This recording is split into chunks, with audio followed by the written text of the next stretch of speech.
Everything seems to be moderately functioning. It says I'm live. All right, guys. I'm generally moderately tech savvy out here, guys. I just don't know what's happening today. All right. Let's go ahead and move that to that screen so we can actually. There, stream finished, guys. I don't know what's happening.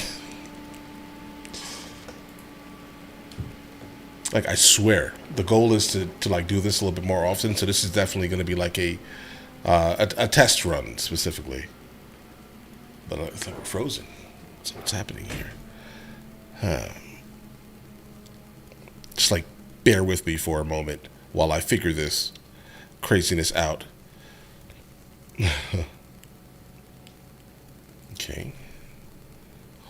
I'm going to edit that. Boom, boom. Someone just asked if there was a topic. No, not really, bro. Does that make us guinea pigs? Yeah. You guys are guinea pigs. Absolutely. What? I don't know what's going on. Will he? Oh, I'm going again. Oh, no. Hello, guinea pigs. How are you guys doing? Hopefully amazing. Huh.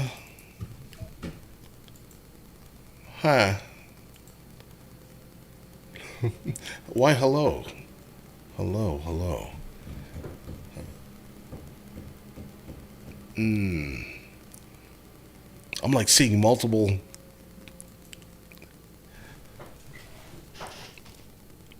Yes, I am incredibly uncomfortable. I feel like you guys are in front of me and I'm starting to sweat, guys. All right? That's the reality of the situation. Like, that's how I am, like, in real life with people.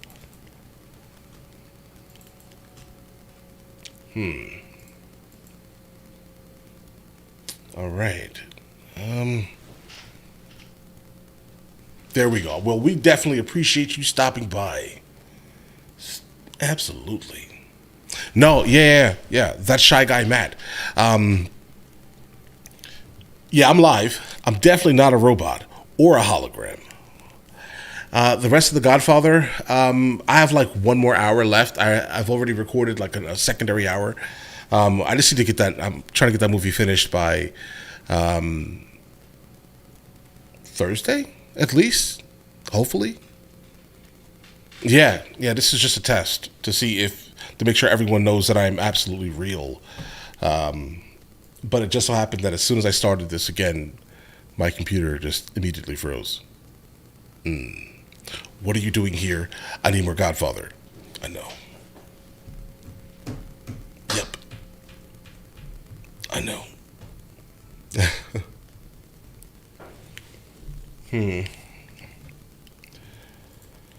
But how are you guys doing tonight? Hopefully everyone is safe and not warm but cold, because that's my dream, is to be cold all day. I think that's a good thing. It's better than being hot and warm. Oh yeah, yep. Generally, hello from Portugal. Absolutely. No, I can't go to sleep yet. It's too early. Yeah, bro.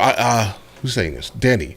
I'm absolutely fixated with everything, literally, cinematography. Anything cinematography oriented is basically my life, bro. In fact, favorite ERB of all times, bro. The one that Screwface Jean was in. I think it was Mansa Musa versus. Oh my god, was it Jeff Bezos? I think that one was probably my favorite one. Like, in fact, yes. Macedonia. All right. I like that. Favorite Final Fantasy game. I don't play Final Fantasy at all. I'm more of like a car type of person. I play car games.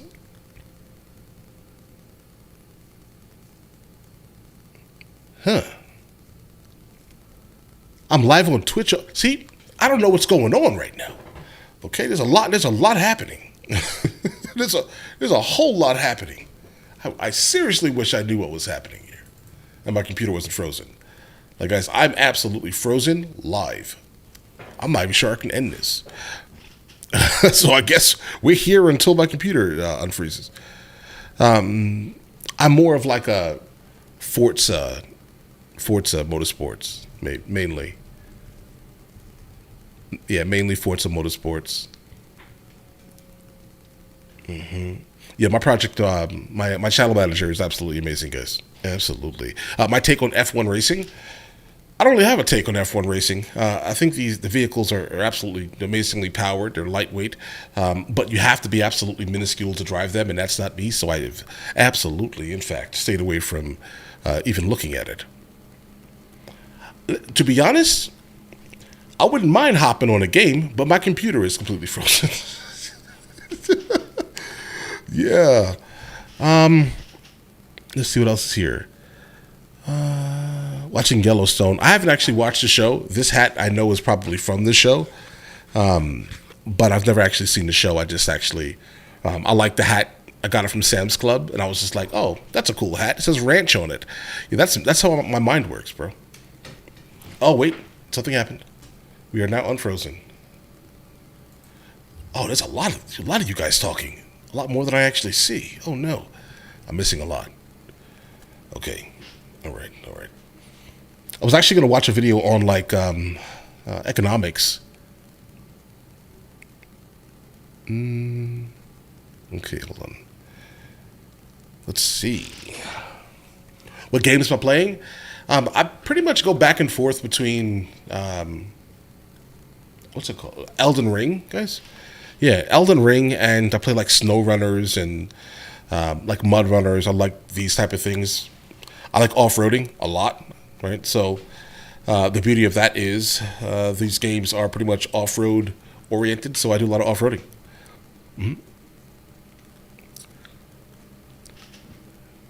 I actually do not play any sports games. So in terms of Madden, I don't even know. I don't think I've ever... No, I'm lying. I played Madden before, but I was probably like teenager, maybe?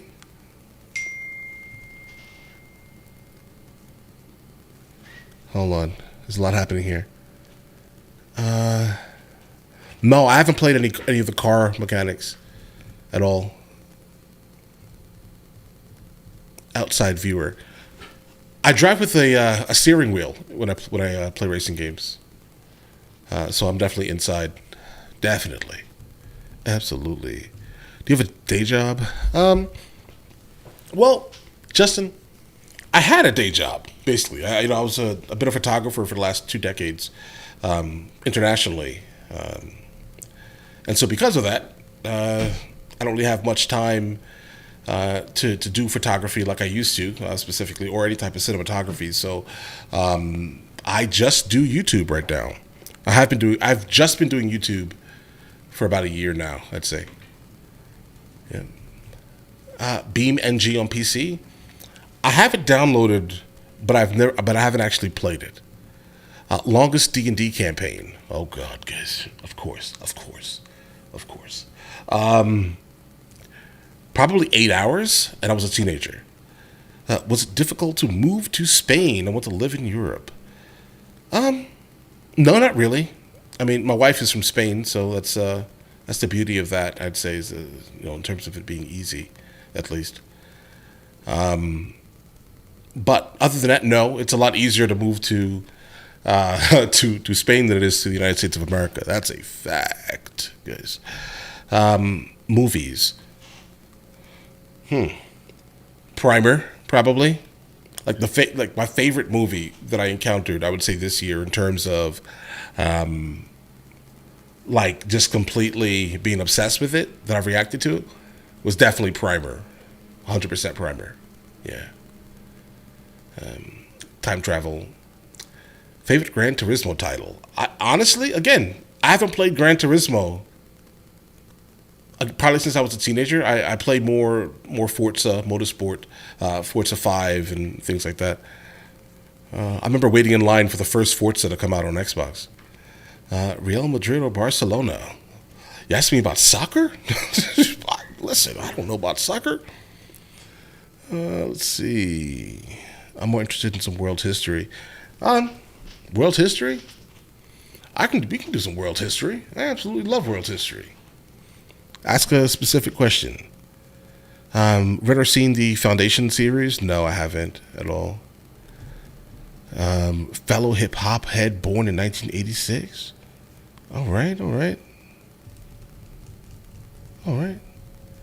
Yeah, yeah. I can't wait till we get over the election season, and so we can kind of get back into more like I don't know, education, science, and other things happening in the world. It can get kind of the same, right? Because again, the only videos that ever get posted on this channel are they're exclusively by whatever you guys send in. So I react to legitimately what you guys send in to me.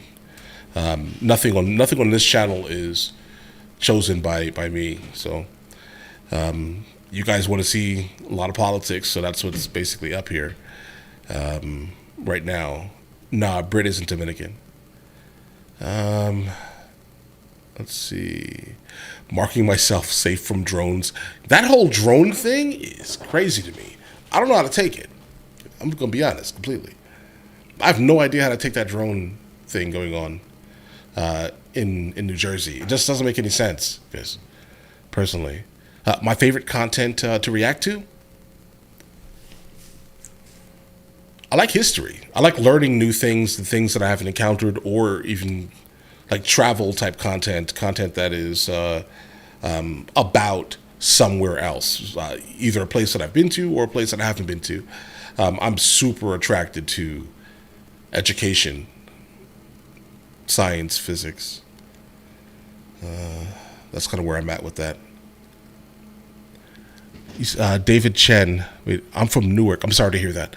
We're not scared. Okay, I get that, bro. I get that. I love Moroccan food, Beaches. I love Moroccan food. Absolutely. Some of my favorite Moroccan food I've had in the south of Spain in Malaga. I cannot tell you what it's called, right? I could not even begin to do that at all. But I know it had like raisins and nuts on it. It was amazing. Let's see what else is here. They even admitted that the drones didn't break any law. To be honest, the drones did not break any laws. I mean, that's just the reality here.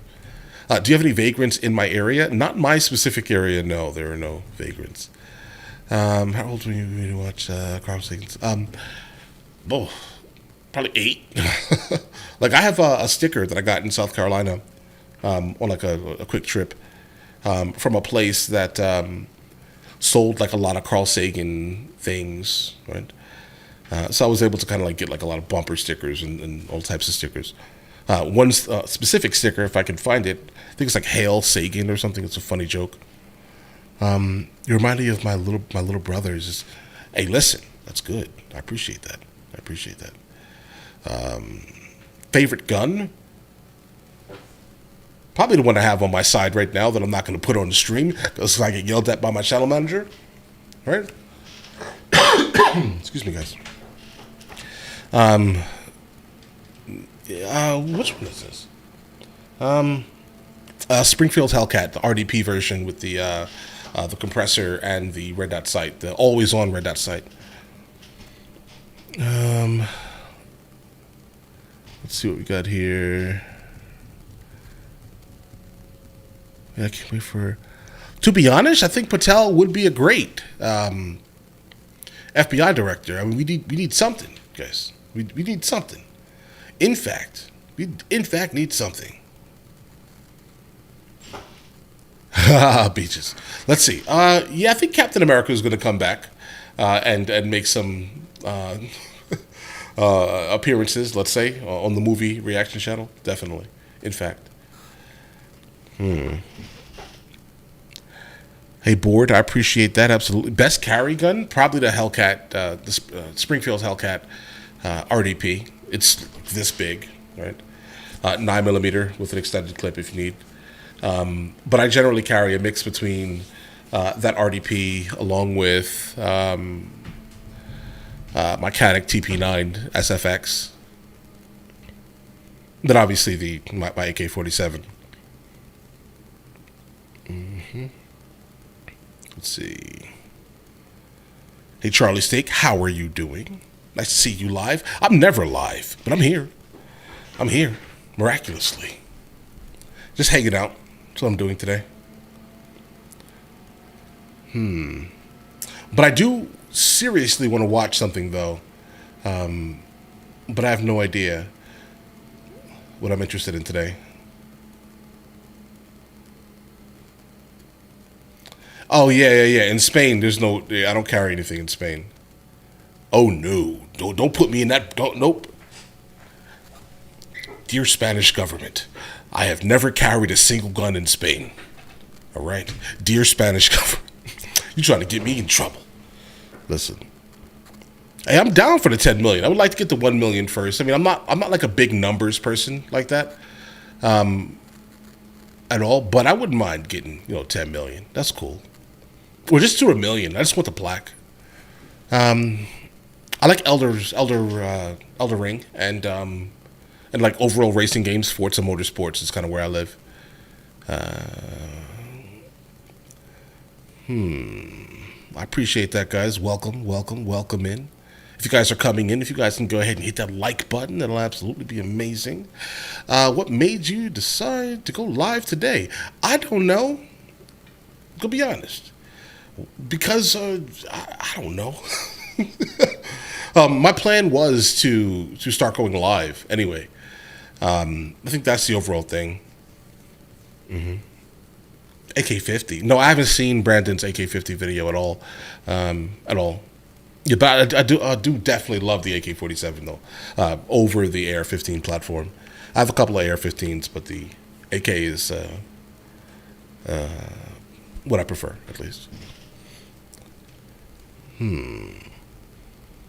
No, need that 20 million. I mean, listen, I like that. When are you gonna do a photography special? I'm a photographer myself. Wait, what's happening here? Favorite gear and shoots. All right. Hopefully soon. Hey, Viper, I appreciate that donation. Let's see if you reacted to Asmund Gold's $2 steak video. What is that?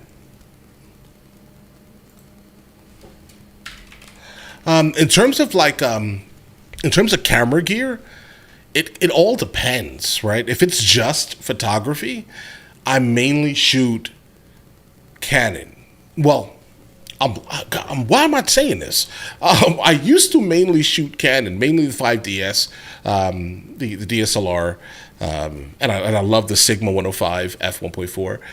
I basically just shoot any and everything with that specific lens setup, super sharp but heavy. Okay, but nowadays I use the Sony A7 R4 with the Sigma converter to convert that Sigma lens from Canon to Sony. But for video, I mainly do Blackmagic Red. That's kind of where I'm at right there. Okay, strongly suggest. Oh yeah, definitely. Oh, I mean, listen, this specific live stream was just a tester. You guys are all guinea pigs. Welcome to the guinea pig cage, I guess, if that's the case. What is that? A $2 steak. How I cook my $2 steak? Is that what you're talking about? Okay.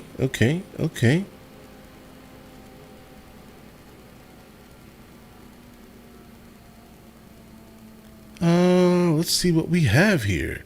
All right, let's check it out. Let's see where this has the potential to take us, guys. All right. Oh man, don't do it. Wait, what's happening here? Happy to be a test dummy? Good, because you're test dummies. Cookies. How I cook $2 steak. Okay. What's up, boys? So I've wanted to do this for a while. A lot of people have asked for it, and we're finally going to do it. Today, I'm going to show you all how I cook a steak. Okay. I know how to cook one meal, a Right. steak. And today, you're going to learn how to do the same thing. Now, I would say that steak Yes, Dustin. I identified you as a guinea pig. is the most important meal of the day. Usually, whenever I get up around 2 to 3 p.m., Okay. I start the day off. I eat 1 to 4 cookies, some What? yummy lifesavers. Maybe go down to, I don't know, McDonald's to get some food, and then towards the end of the night, Right. and this is about where we're at now. Okay. It's about, looks like a little past 1 a.m. And so this is Did he say past the middle of the? Okay. prime steak time. And I'd like to show you guys how I actually do it.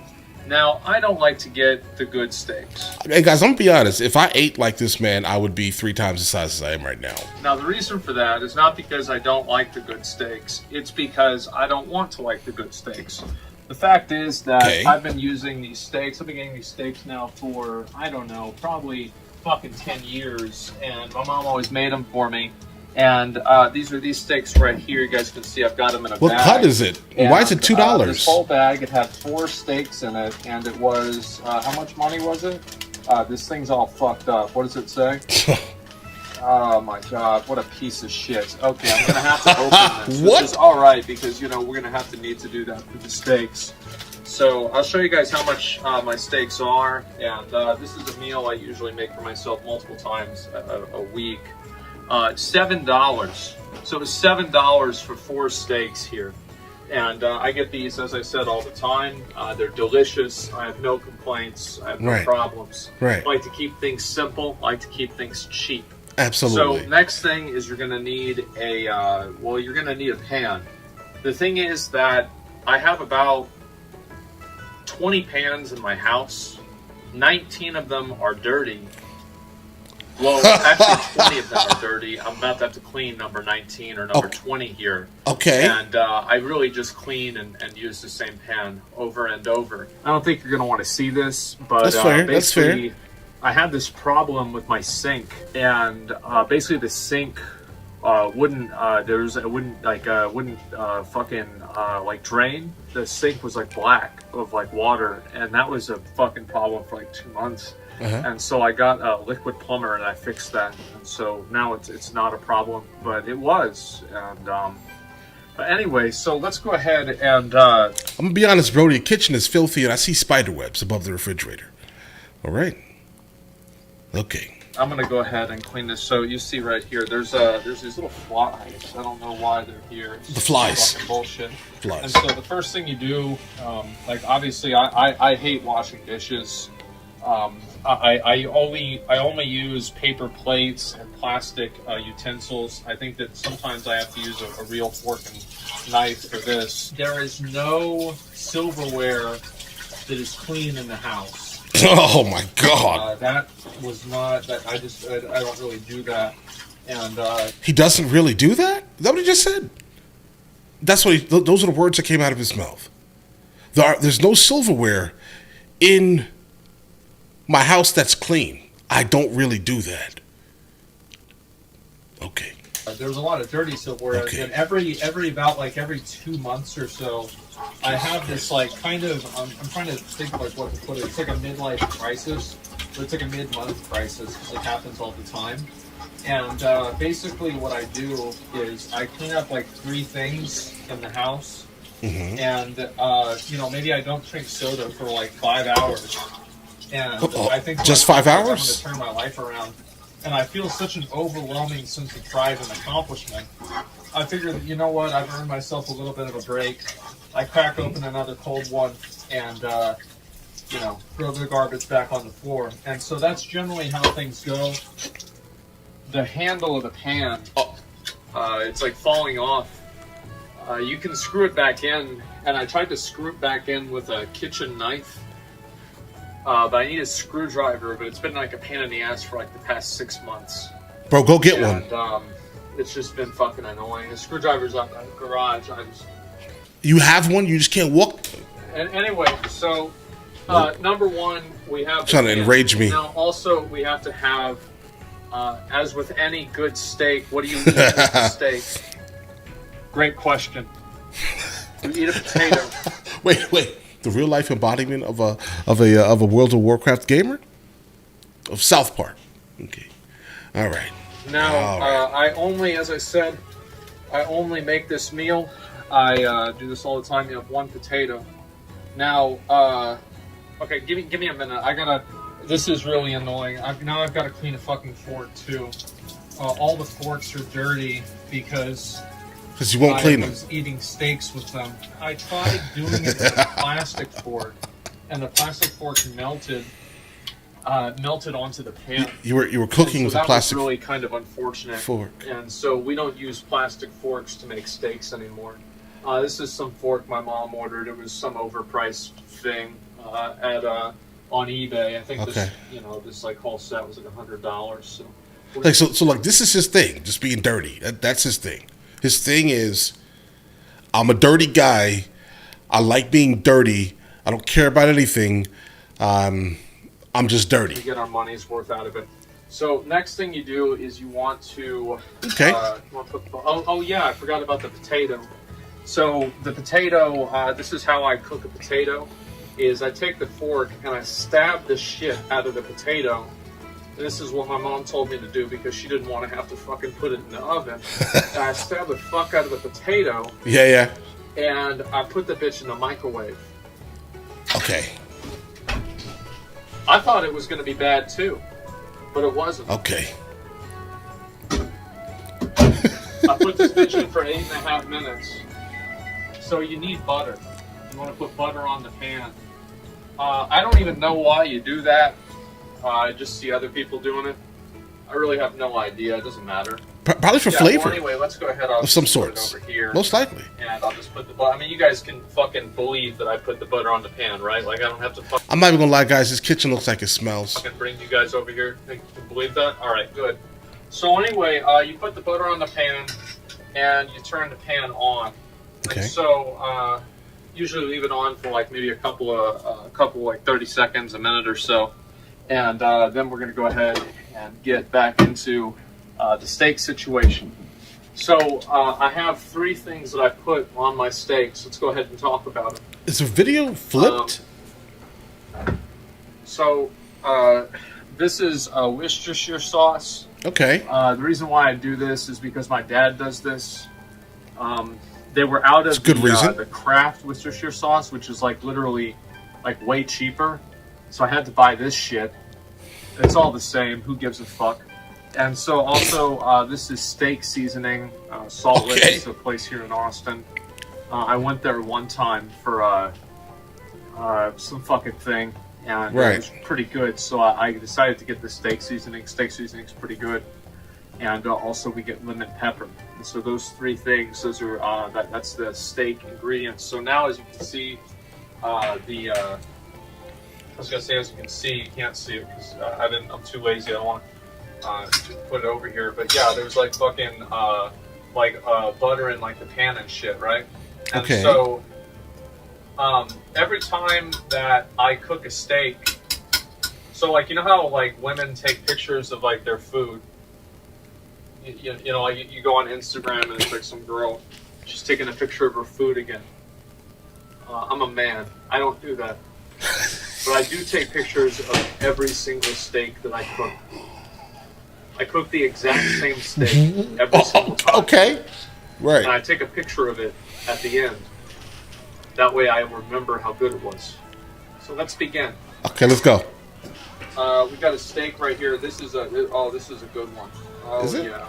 So it's not a big one. This is a nice little small meal.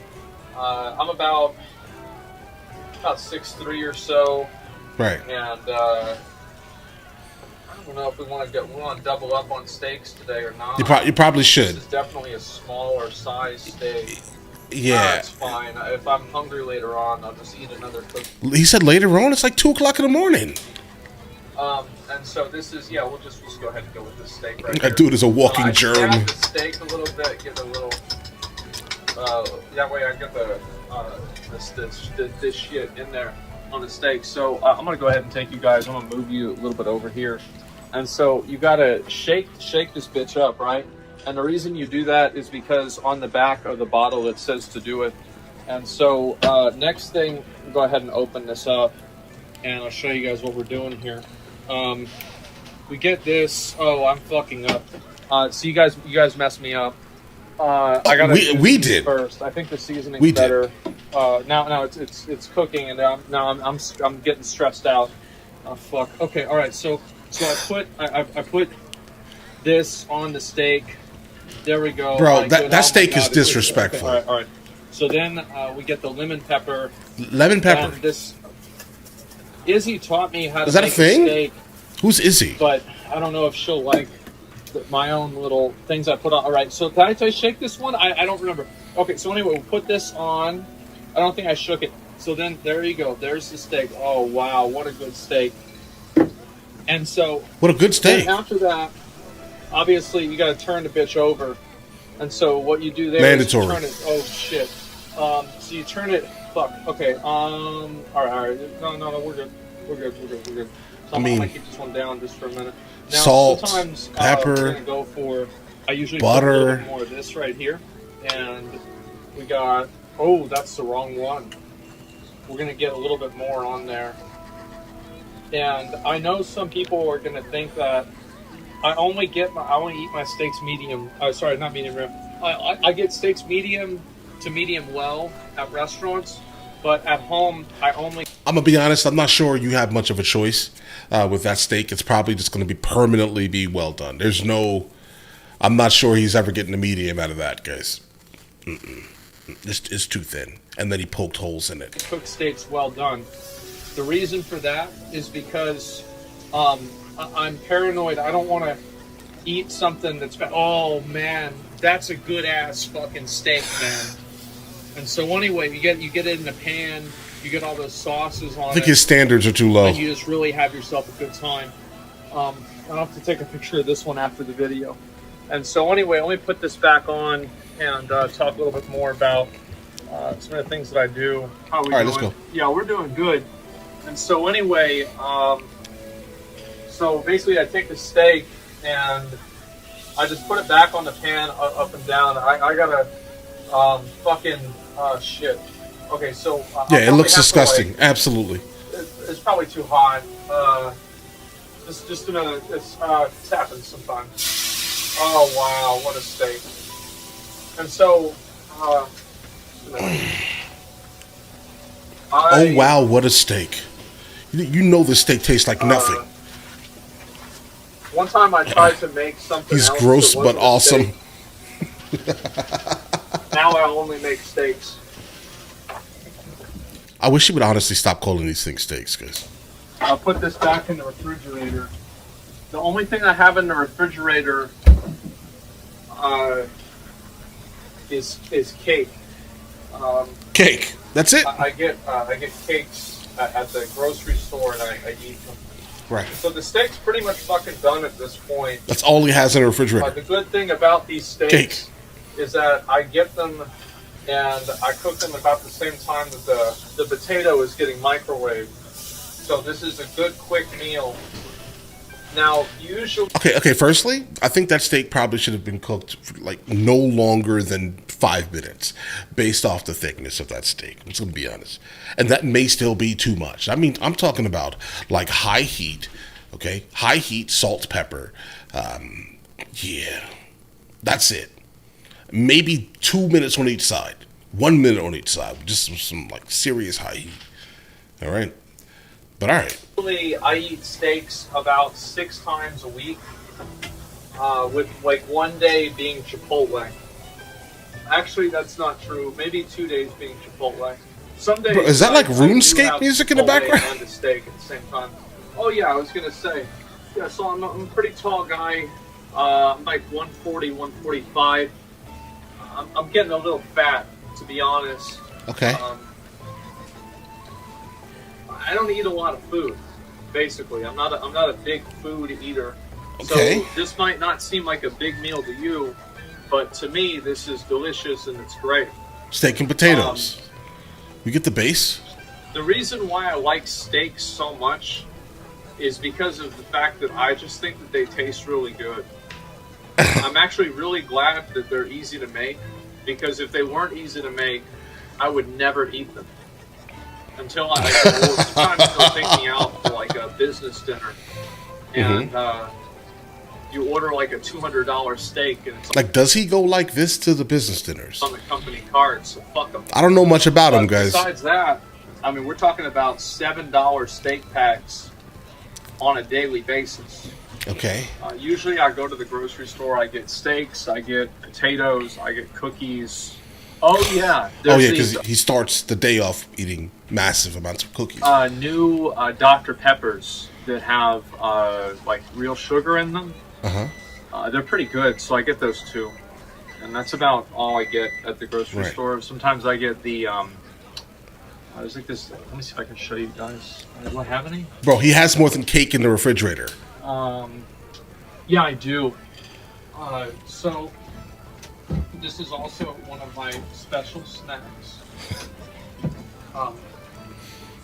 Basically, I have Best Buy April 2022. Okay. What's today's date? So we're gonna throw these away.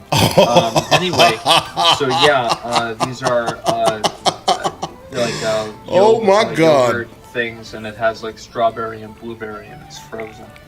I've never seen the movie. Yeah. Anyway, let's go ahead and just put this back. Like, is he really like this, So guys? the steak is pretty much done. So if you want to take a look, I'll show you the steak. Not really. So this looks like a good ass fucking steak. Nah. So you take a look at this. Look at it. You can literally see it's like steaming. It's emanating power out from its edges. So you have that. That's oh my obviously a steak. god. This is This is going to be a delicious. No, steak. I can't wait to eat this. Bro, he's gonna be chewing it for like a week. So I was watching an anime, and I saw it because I got Crunchyroll because I wanted to watch Fist of the North Star, and I'm a big JoJo fan, and heard it was inspired by that. Oh fuck. So anyway, I had that, and so I saw this. Fucking anime. It was called My Stepmom's Daughter's My Ex. Okay.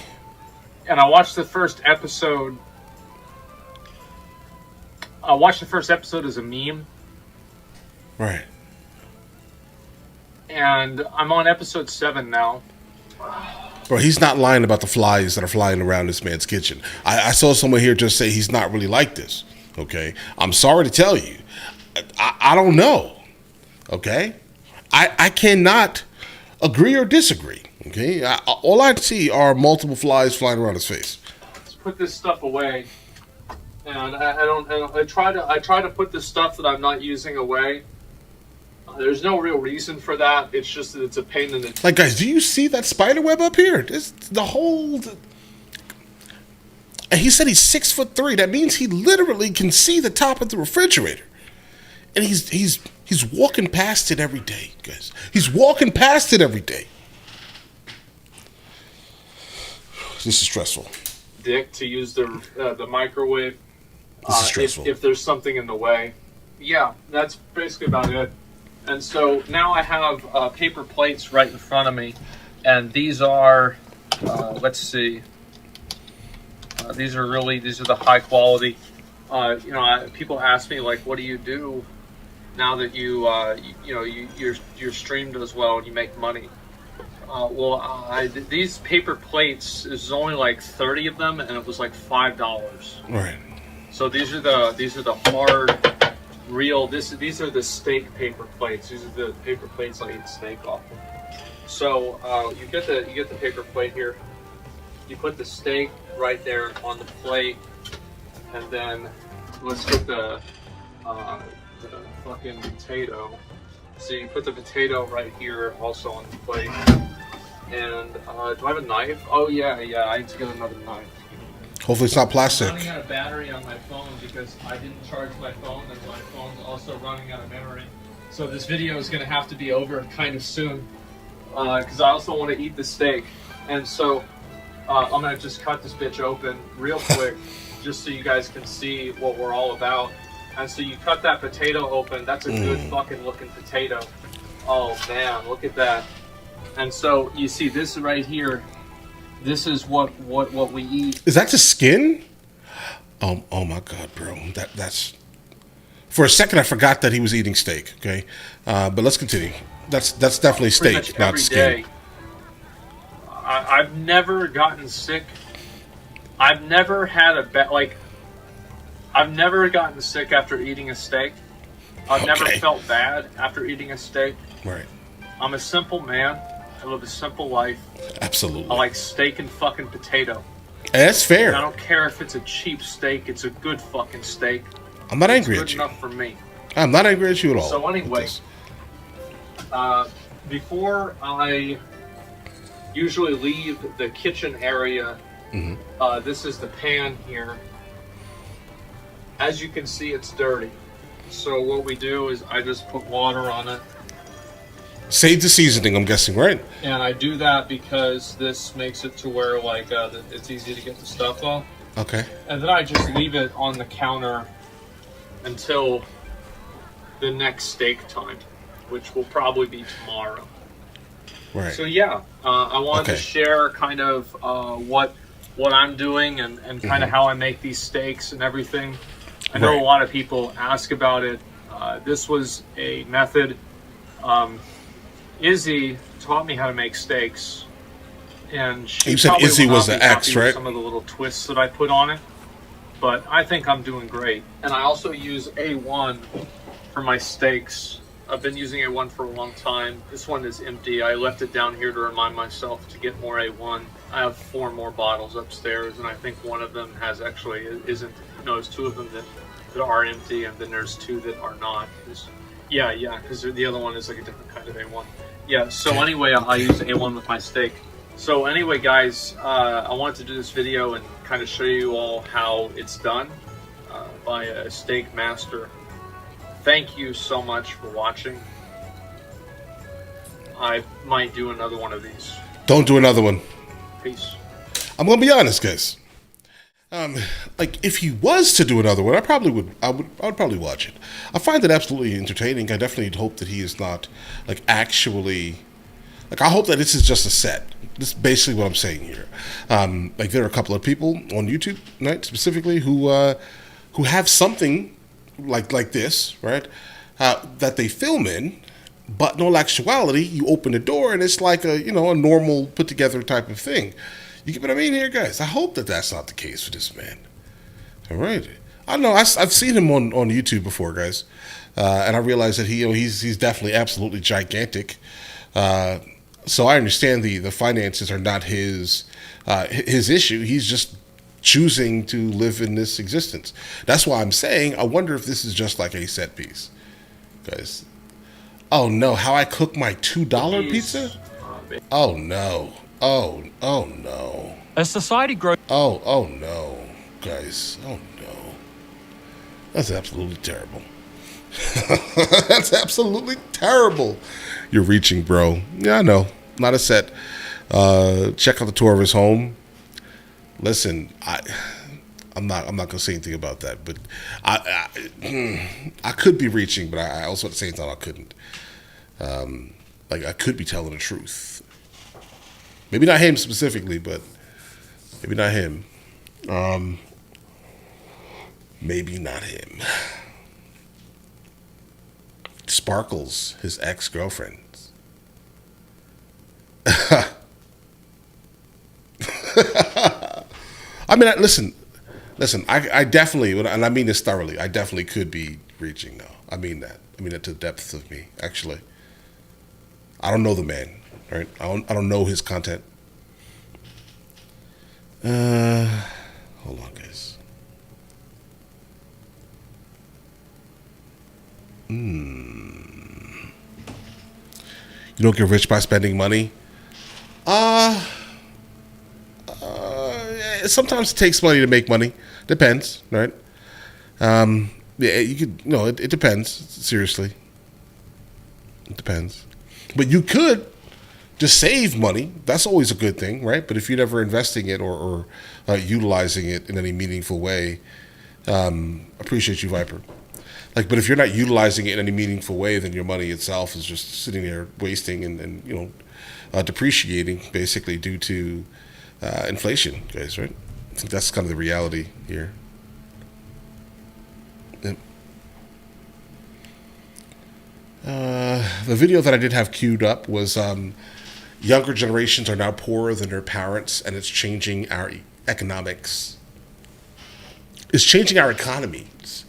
That's the video that I did have queued up. I want to play that one. But again, don't get me wrong. You can definitely just not spend money, right? And then save money, absolutely. But generally, when it comes to, passing the 100K in the bank, you need to most likely have invested money, right? A poor person doesn't get rich by spending money. That's valid. That's absolutely valid. Absolutely valid, guys. 1 second here. He lives to play games, guys. But yeah, I want to check out this video here. But definitely, guys, give me some suggestions in the comments. I'm gonna be on here for probably another like 45 minutes, and then it's going to be time to head out. It's getting late. A society grows great when old men... But I will, in fact, do this more often. I think that's the overall goal, guys. All right? plant trees whose shade they know they shall never sit in. A Greek proverb from a time well before the problems of our modern economies or the study of economics itself is as true today... Wait a second, why is nothing playing? Oh. ...as it was thousands of years ago. But do we really live by this idea? For the first time since the Industrial Revolution, successive generations are not becoming wealthier than their parents. While there have certainly been setbacks and historical outliers from this trend, it has remained true in aggregate for the populations of most developed economies. For a long time, it was simply the expectation that people's children would have a better lifestyle in their adulthood than they did. But today, that really is no longer the expectation. In fact, most young professionals can only aspire to live the lifestyles that their parents did. Younger generations are finding it harder and harder to get reliable jobs, afford comfortable homes, start a family and save for retirement. This is despite the fact that the world is a much richer place today than it was at any point in the 20th century when baby boomers were busy building their now unassailable fortunes. I think much richer just basically means more people have more money basically to spend on assets, and of course the price of assets are going to shoot through the roof. Why? Because, you know what I mean? They're just going to.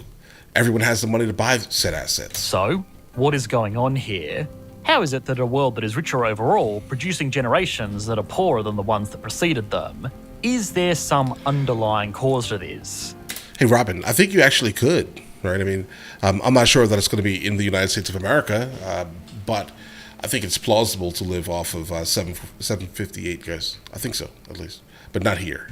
If there is there some way to reverse it? And if there isn't, does that mean that we can only expect every generation going forward to be poorer than the one that came before it from now on? Yes. Oh, and I suppose it's probably also worth asking, does this even matter? Since everyone is eventually going to die and pass down their wealth anyway. Here's a question for you all. Is it better to be born into a large cohort with lots of people the same age as you, or a small cohort with not a lot of people the same age as you?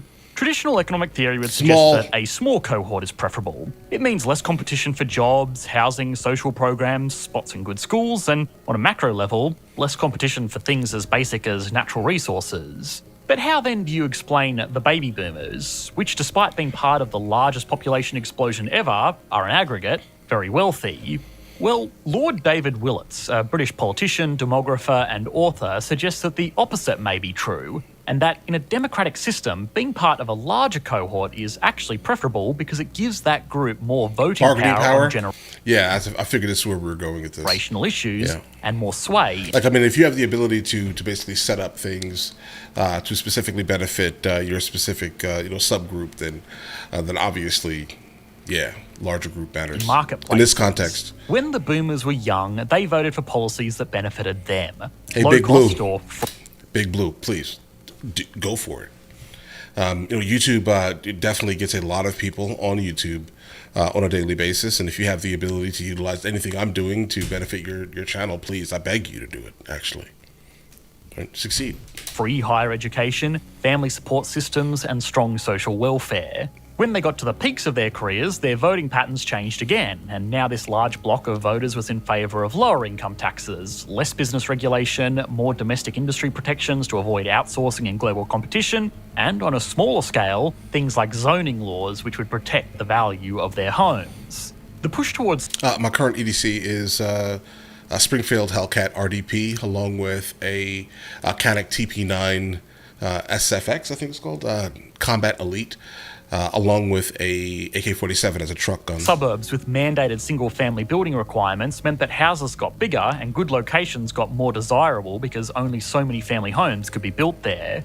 In the 50s, houses were basically a commodity. The majority of the expense was in building the structure itself, and it wasn't unreasonable for the family cars to cost more than the family home. Fast forward 50 years and those houses are now investments as much as they are places to live. Because we turned them into investments. The boomers have now started voting to support retirement benefits, pension schemes, medical infrastructure, and to remove wealth taxes, even if that comes at the expense of all the schemes that serve them well in their young age. Of course, David Willett's work focused specifically on the UK, and yes, I know there are certainly people that vote for the greater good rather than their narrow self-interest, but on average it is easy to see this trend throughout the past half-century in most advanced economies. In my own home of Australia, for example, the 2019 federal election was more or less decided by a policy decision that would reduce the tax effectiveness of Australian retirement accounts. Hey Jake, that's a good choice. The party that advocated for keeping the favourable tax structure ended up winning. Hey Craig, I appreciate you very much. So guys, Northern Idaho. Primarily thanks to older Australian voters. We recently just had another election where that opposition party backed down on their plan to change retirement account taxes, and they won, very convincingly. A 2017 British election study found that over time, votes for Conservative parties have shifted from being divided by rich and working class to being divided by young and old. A lot of what I have discussed so far came directly from Willett's book. Yeah, but there's also been like an overall like social and like political change in overall ideologies within these massive age groups here. Right? That could probably explain exactly why there are like more younger people voting conservative. By young and old. A lot of what I've... Dysfunctional TV, welcome. Discussed so far came directly from Willett's book, The Pinch, and a lecture he ran at the Royal Institution. It's definitely worth a read if you are interested in these demographic processes. Now, a lifetime of favourable government policy can be hugely beneficial to building wealth. Imagine how much better off the average millennial would be if they got free college or secondary schooling. Even all other things being equal, this would be the difference that a lot of young people need to be able to put a deposit on a house. Yeah. And that's the next big issue to consider. The housing divide. All right, let's go. David Willett's small cohort theory probably omits, or at least doesn't emphasise, one important detail that gave baby boomers another advantage over successive generations. And no, it's not simply that they were able to buy houses when they were cheap. Certainly that didn't hurt. That helps. But it's more a symptom of a bigger issue. They were a big cohort in a small world.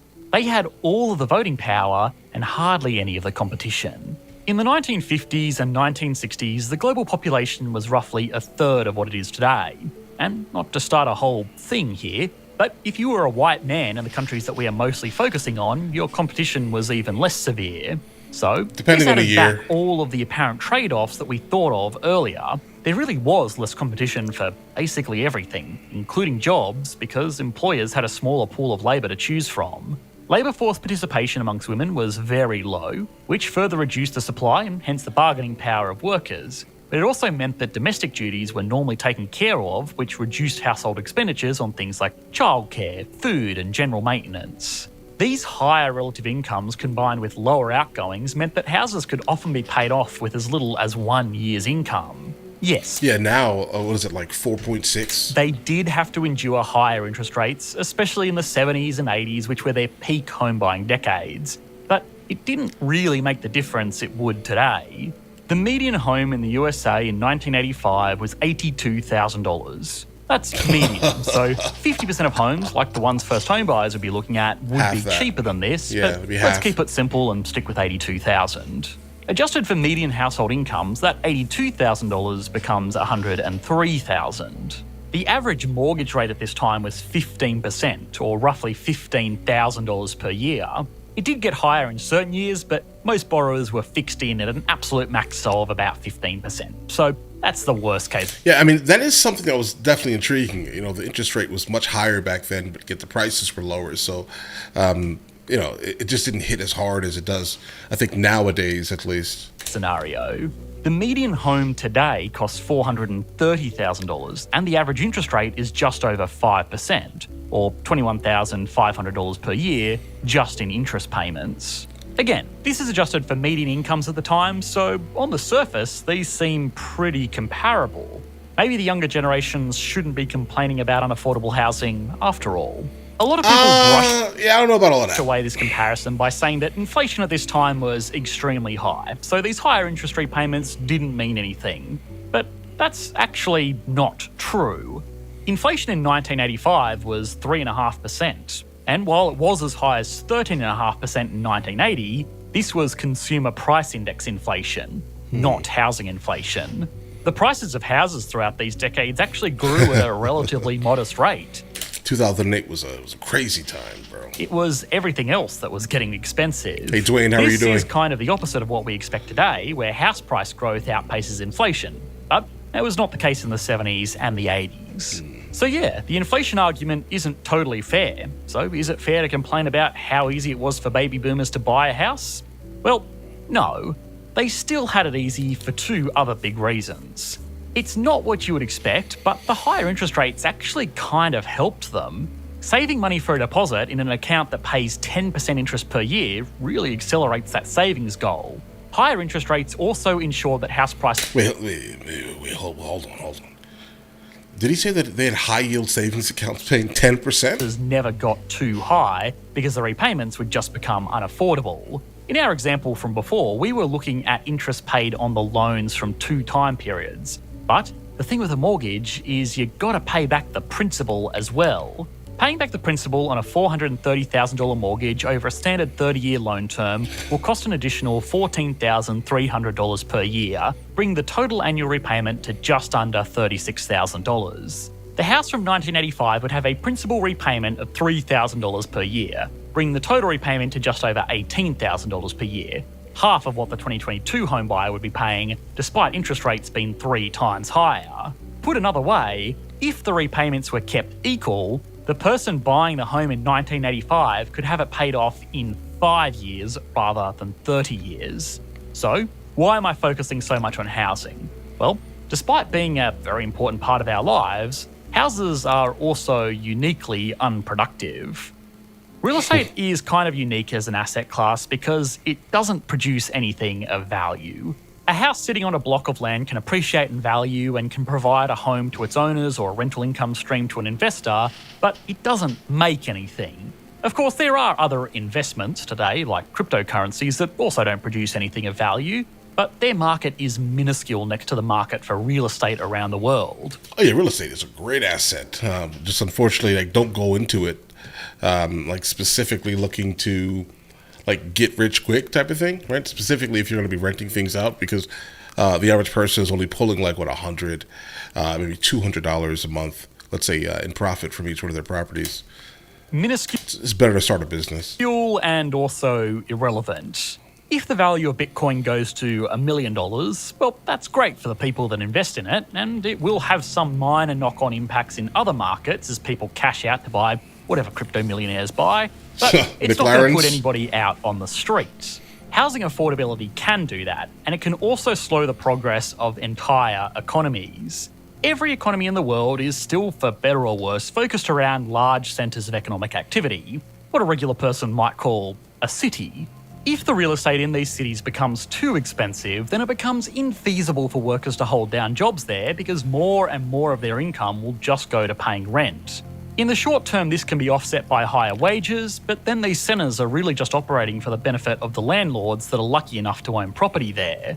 The money that landlords make from their properties are unlikely to be reinvested into company growth or spent on regular consumer consumption that keeps these businesses in business. It is likely to be spent on more property, further driving up market values and the amount of money that gets sucked out of productive centres to be shoved into unproductive assets. No, BlackRock is not helping at all.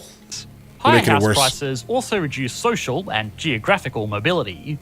To a certain extent, I mean, there's obviously a larger block of individuals in the United States of America, basically, who own more, let's say, than BlackRock. But BlackRock is not helping. 2020, along with some of the AI like applications that are setting the prices of property to rent. Research study found that 52% of young American adults between the ages of 18 and 28 still live at home with their parents. One could also reasonably assume that this number is higher after 2 years of COVID and record high house price growth. These young adults are financially bound to where their parents live. Like, that may sound terrible, but I think it's a great idea. Like, go back many, many, many years. People used to have generational houses. You would buy a piece of land and people would build things on it. Nowadays, you know, someone turns 18 and they're ready to run out of the house, but they are not financially, like, there yet. They should try to stay as long as humanly possible, pay rent in their parents' property, and save. If they get offered a really good job in a different city, they would have to decide if it's worth the pay increase versus the increased cost of living on their own. If they decide it's not, then they miss out on a good job and a business misses out on a productive worker. The concentration of wealth in a particular generation is something that can have very real consequences for entire economies, and these effects are only going to get more pronounced as populations continue to age. Places like Japan are clear examples of this. And they don't have the same kind of housing problems that we do in the West. But long term, does this even matter? I don't want to get too morbid here, but people eventually die and their wealth will get transferred down to their children or some other beneficiary. So the concentration of wealth in a single generation is at worst a transient issue. I actually made an entire video last year about the Great Wealth Transfer, which is the process of the baby boomers dying and leaving their wealth behind. The problem we discovered in that video was that a lot of the wealth that is being passed down is coming in the form of private family businesses. In brief, the problem with that is that often these small businesses need the owner to continue operations, and the people that stand to inherit these businesses are either unwilling or unable to run them. And that's when you go to biz, buy, sell, basically. And then, you go to filter, basically, and you type in seller finance or owner finance, and then now you're able to purchase a business that costs, $300,000-$400,000 at a percentage, and then basically seller finance it, through a title company, basically. And now you can own a business that's already functioning from someone who is retiring tomorrow. This is how you make money. This is absolutely how you make money. Buy businesses from people who are retiring and their kids don't want them. Small businesses are a huge part of the economy, and losing them will do a lot of harm. Now, a glimmer of hope here is that these businesses can be sold by their inheritors to people that do have the skills and desire needed to run them. Perhaps they will sell them to people who have themselves got the money they need to buy the business from their own inheritances. The problem here is the type of people that will actually be receiving this money. Most people don't receive money from their parents passing until they are pretty old themselves, often approaching the end of their careers or starting retirement. If the money gets handed down to them, they are likely just going to use it to fund their own retirement. Hey Lunar, I appreciate you stopping by, bro. And then just hand down whatever's left to their own elderly children. Money pooling in the hands of older people means less opportunity will be afforded to younger people to do all of the things that they do to build a functioning economy. I can see that. Buying a house, getting a good job, and, selling $2 steaks. So that there is a continual supply of workers to run an economy. You can't run an economy on people waiting to get old enough to finally do something with their lives. Right. Economists call this the intergenerational wealth problem. I like to call it the Prince Charles paradox. But okay, let's go. It is something that we are going to have to address. Things like wealth and estate taxes are commonly proposed solutions, but even if they did work, they are going to be very unpopular amongst the huge voting bloc that got us here in the first place. Yeah, absolutely, because what people will do will find a way to completely undercut all of that by dumping everything into a trust. The final thing we've got to ask ourselves is this all the boomers' fault? I know a little bit of intergenerational bickering is all good fun, but blaming our current economic issues on a single generation is not going to be very productive. No, it's not. Voting in your own best interests and policies being enacted in the best interests of the majority is the foundation of democracy. And I don't think that anybody is reasonably going to argue that this is a bad thing. I think it's also very important to look at examples of economies where this has not happened. The second largest economy in the world, China, is a great counterexample. Their generational baby boomers are known locally as the lost generation because they spent most of their working life in a dysfunctional economic system. They were also too old to truly benefit from the rapid economic expansion that took place in the decades after the economy started opening up. This meant that despite still being a large portion of the population, they did not enjoy the same economic prosperity as their Western peers. Economic prosperity was also something that the boomers enjoyed that wasn't necessarily within their control. The last half of the 20th century, by historical standards, was very peaceful. The world also opened up to international trade and growth was put into overdrive by an abundance of cheap energy in the form of fossil fuels. It was a great time to make a fortune, and people did, which is probably the final piece of the puzzle. Once people become extremely rich, and I'm talking about multimillionaires and billionaires here, they don't normally become poor again. The clump of billionaires that came from this generation will be skewing these figures to make them look worse than they really are. Remember, in a group with 1 billionaire and 999 people who are completely broke, the average member of that group is a millionaire. Most billionaires are pretty old, and these people will be making outsized impacts on their generational wealth statistics. Again, if we look at billionaires by age in China, a country where voting by the general population doesn't really happen in the traditional sense, we can clearly see that wealth comes from periods of strong economic conditions, not just having the ability to bend public policy to suit you and your peers. Although, of course, I'm sure it doesn't hurt. Okay. All right. Well, there's that video. I'm just trying to catch up with some of the comments here, guys. Okay.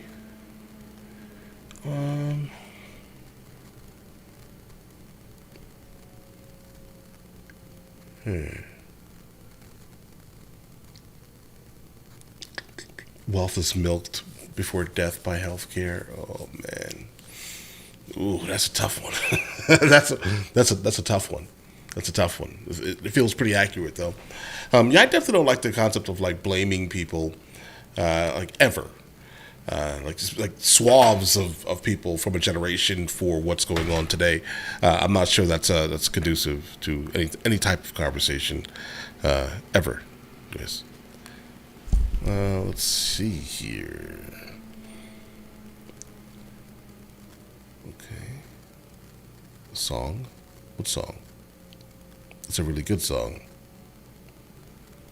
Bro, what song are you talking about? Kiwi. Huh. But, oh no, what just happened here? But I would like to start doing this a little bit more often, guys. I don't know how I could actually schedule it in. But it would probably be like a more civilized time that I would do it at. Not specifically this time here. Basically, this was just a test today to see if this thing worked. Basically, next time we do it, obviously it'll be a little bit more prepared. We'll have an overall theme or a talking point or just hanging out, etc., etc. So we're gonna go ahead and actually head out now because it's wildly late. And I will catch you guys when I do this again. But I'll like schedule it or something. Again, it's going to be definitely a more civilized time than starting at 11 o'clock at night. Get what I mean here, guys? Oh, November Rain by Guns. I have no idea. Guns N' Roses. No, I don't think I've done much Guns N' Roses. Make it a weekly stream. I mean, honestly, it could be kind of a weekly stream. Go watch Better. Oh, okay. Oh, you're gonna go watch Better Call Saul on Patreon. Yeah. Definitely go watch that. Let me know what you think. But all right, in the meantime, listen, you guys all have an absolutely amazing day. Enjoy your day thoroughly.